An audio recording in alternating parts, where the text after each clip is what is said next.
अस्सलाम वालेकुम नाजरीन, मैं हूं अरसलान राजपूत। दुनिया एक बार फिर एटमी दहाने पर खड़ी है।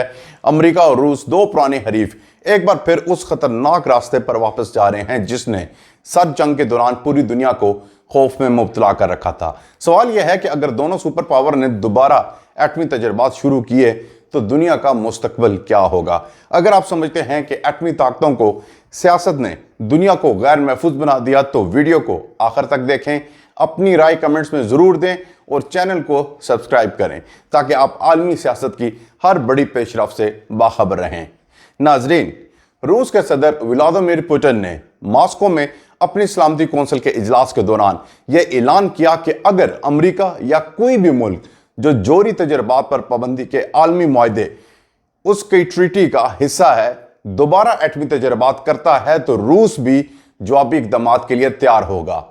पुतिन ने अपने वजारत दिफा, वजारत खारजा अमूर और खुफिया इदारों को हिदायत दी कि वो फौरी तौर पर ऐसी तजावीज़ तैयार करें जिनके तहत रूस अपनी जोहरी तैयारियों को असरनो मुनज़्ज़म करे। यह बयान उस वक्त सामने आया जब अमरीकी सदर डोनाल्ड ट्रंप ने हुक्म दिया कि अमेरिका अपनी जोहरी तजर्बात की पॉलिसी को बहाल करे जो 1992 से मुअत्तल थी। ट्रंप ने दिफाई महकमे को हिदायत दी कि वो फौरी तौर पर जोहरी तजर्बात बराबर की सतह पर दोबारा शुरू करे ताकि अमेरिका किसी भी दूसरे मुल्क के मुकाबले में कमज़ोर ना दिखाई दे। यह फैसला दोनों मुल्कों के दरमियान बढ़ती हुई कशीदगी के दौरान सामने आया। चंद रोज़ कबल ट्रंप ने मॉस्को पर इल्ज़ाम लगाया था कि वो अपनी नई न्यूक्लियर मिसाइल टेक्नोलॉजी, उसको न्यूक्लियर पावर्ड मिसाइल के तजर्बात से आलमी इस्तेहकाम को ख़तरे में डाल रहा है।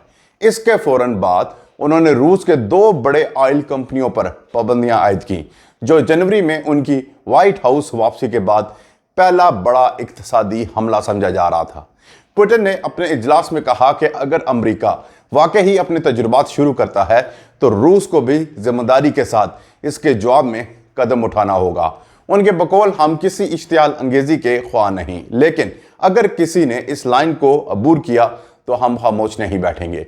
वज़ीर दिफा आंद्रे बेलरोफ ने इजलास में खबरदार किया कि अमेरिका के हालिया इकदाम रूस के लिए अस्करी खतरे की नई सतह खोल रहे हैं, इसलिए ज़रूरी है कि रूस अपनी जोहरी असासों को फौरी रद्द-ए-अमल के काबिल हालत में रखे। उन्होंने यह भी बताया कि रूस का आर्टिक टेस्टिंग साइट किसी भी वक्त तजर्बात के लिए तैयार की जा सकती है। Chief of general staff Valery ग्राफ उन्होंने सदर को आगाह किया कि अगर रूस ने इस वक्त इकदाम ना किए तो बाद में शायद जवाब देने के मौका हाथ से निकल जाए। उनके मुताबिक अमेरिका के जोहरी तजर्बात बहाल करने का फैसला एक ऐसा इशारा है जिसे नज़रअंदाज करना खतरनाक साबित हो सकता है। दूसरी जानिब क्रेमलिन के तर्जुमान दिमित्री पेस्कोव ने कहा कि पुतिन ने किसी फौरी डेडलाइन का ऐलान नहीं किया। उनके बकौल हम इतना ही वक्त लेंगे जितना ज़रूरी हो ताकि हमें अमेरिका के हकीकी अज़ाइम का वाज़ेह अंदाज़ा हो जाए। रूस और अमेरिका दुनिया की दो सबसे बड़ी एटमी ताकतें हैं। Centre for arms control and non proliferation के मुताबिक रूस के पास इस वक्त तकरीबन 5500 एटमी वारहेड हैं जिनमें 1600 फाल हालत में हैं। अमेरिका के पास 5550 वारहेड्स हैं जिनमें से 3800 फाल हैं। दिलचस्प बात यह है कि सर्द जंग के दौरान अमेरिका के पास उस वक्त 31,000 से ज़्यादा एटमी वारहेड्स थे, जबकि वो तादाद में तकरीबन एक छोटे हिस्से तक महदूद है। चीन अगरचे अभी पीछे है मगर गुज़िश्ता चंद बरसों में उसने अपने जोहरी ज़खायर में तेज़ी से इजाफा किया जो अब 600 के करीब पहुंच चुके हैं। स्वीडन के Stockholm International Peace Research Institute के मुताबिक चीन हर साल तकरीबन 100 नए वारहेड्स अपनी फहरिस्त में शामिल कर रहा है। फ्रांस, बरतानिया, भारत, पाकिस्तान और इसराइल, शमाली कोरिया, दीगर ममालिक भी जो एटमी हथियार रखते हैं मगर अमेरिका और रूस के मुकाबले में इनकी सलाहियत महदूद है। दुनिया में आखिरी बार अमेरिका ने 1992 में एटमी धमाका किया था जब सदर जॉर्ज H.W. बुश ने सोवियत यूनियन के खात्मे के बाद एटमी तजर्बात पर रज़ाकाराना पाबंदी आयद कर दी थी।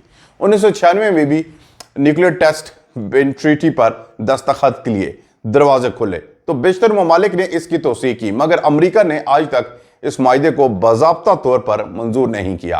अब तक सिर्फ 3 ममालिक ने इस मुआहदे के बाद एटमी धमाके किए, भारत और पाकिस्तान ने 1998 में, जबकि शमाली कोरिया ने 2006 से 2017 के दरमियान 5 मरतबा तजुर्बात किए जो 21वीं सदी के वाहिद एटमी धमाके हैं। یہ تمام تجربات ماحول پر تباہ کن اثرات چھوڑتے ہیں۔ ماہرین کا کہنا ہے کہ اگر امریکہ یا روس میں سے کوئی بھی ملک دوبارہ ایٹمی دھماکہ کرتا ہے تو یہ ایک ایسا سلسلہ شروع ہو سکتا ہے جو دوسرے ایٹمی ممالک کو بھی مجبور کر دے گا کہ وہ بھی اپنے تجربات بحال کرے۔ یوں ایک نئی ایٹمی دوڑ شروع ہو سکتی ہے۔ اقوام متحدہ کے ادارے برائے تخفیف اسلحہ کے محقق آندرے کے مطابق یہ صورتحال ایکشن ری ایکشن سائیکل کی مثال ہے۔ ایک ملک اقدام کرے گا، دوسرا رد عمل دے گا، اور یوں دونوں خود ایک نئے ایٹمی دور میں دھکیل دیں گے۔ ان کے بقول دنیا کو اس وقت ایٹمی دور کی نہیں بلکہ استحکام کی ضرورت ہے، لیکن شاید ہم دوبارہ وہی غلطیاں دہرا رہے ہیں۔ پوٹن کا یہ اعلان بظاہر ایک حکمت عملی ہے، لیکن روس یہ ظاہر کرنا چاہتا ہے کہ اگر امریکہ اپنی طاقت دکھانے پر اتنا آیا تو ماسکو خاموش نہیں رہے گا۔ لیکن دوسری طرف روس یہ بھی جانتا ہے کہ نیا ایٹمی تجربہ عالمی سطح پر سخت رد عمل پیدا کرے گا، خاص طور پر یورپ میں جہاں ایٹمی جنگ کے خدشات پہلے ہی بڑھ چکے ہیں۔ امریکی ماہرین کے مطابق ممکن ہے کہ ٹرمپ کا فیصلہ براہ راست دھماکوں کی بجائے فلائٹ ٹیسٹنگ سے متعلق ہو، یعنی وہ ایسے تجربات جن میں جوہری دھماکہ نہیں ہوتا بلکہ میزائل کی صلاحیت کو پرکھا جاتا ہے، تاکہ روسی حکام کو خدشہ ہے کہ یہ محض پہلا قدم ہے اور آگے چل کر واشنگٹن حقیقی ایٹمی دھماکے کی تیاری شروع کر سکتا ہے۔